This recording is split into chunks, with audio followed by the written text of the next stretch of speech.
prayer. And this morning we have a special guest with us today from Family Promise.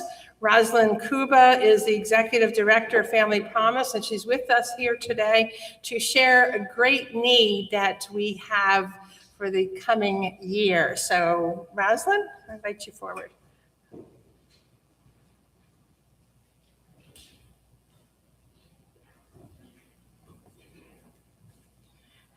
Thank you. Thank you very much for having me here today. I'm going to try and keep this pretty short, but I wanted to just give you a little background. I think most of you probably know a little bit about Family Promise. Dean Wagman has been the host coordinator for the past several years. And it dawned on me this morning as I was thinking about what I was going to say, but you host 8 weeks a year with St. Joe's. We've been open since 2018, so if you do the math, my calculations are correct, I believe you have hosted for an entire year straight overnight. So that is pretty impressive and does deserve a round of applause. So I really want to thank you for that.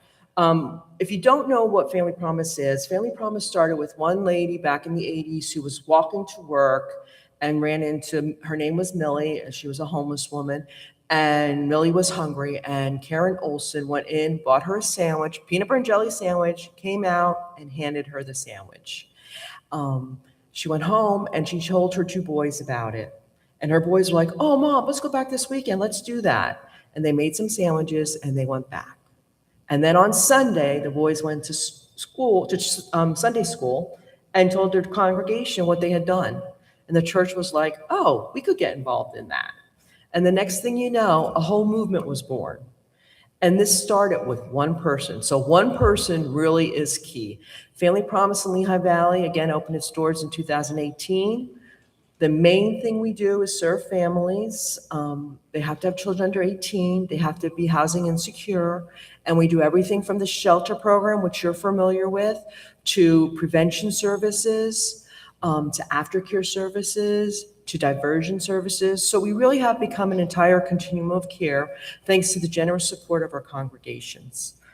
The one thing I want to point out today is Dean, who has been fabulous. And again, I want to thank everyone for everything you've done. And Dean he's ready to move on to other things.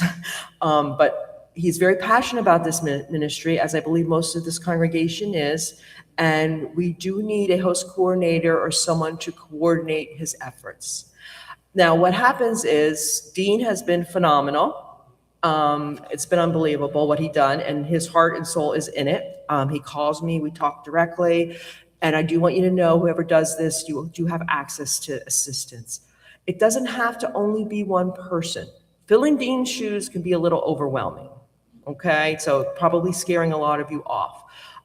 But many of our congregations have several coordinators. So they have somebody that arranges and handles all setup and takedown. They have somebody that handles all the sign of genius and making sure that you have the volunteers. They have somebody that handles purchasing of the food for the week. So it can be split into smaller tasks, and we call those co-coordinators.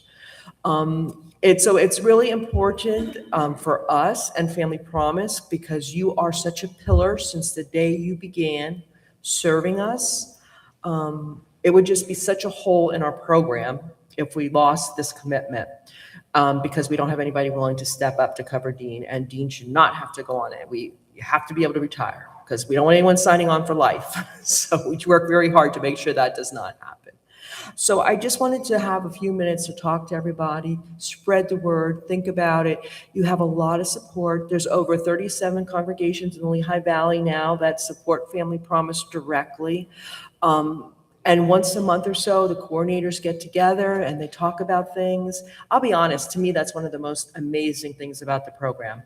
You have Catholic faith, Lutheran faith, the synagogue, you have non-denominational like Life Church, and all these people in the room educating each other and learning about what everybody's doing and how we're all serving the same purpose, helping these families. I will stay afterwards if anybody has any questions. I have some newsletters that you can help yourself too. But really think about it. Think about opportunities that you may be missing. Do you have your youth group involved?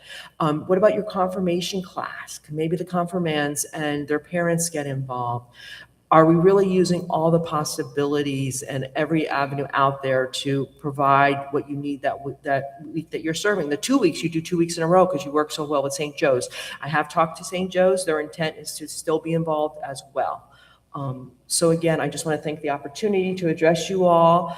If you have any questions about Family Promise, I really went on it very broad, assuming most of you know a little bit about it, okay? But I am here afterwards if you want more details. Thank you.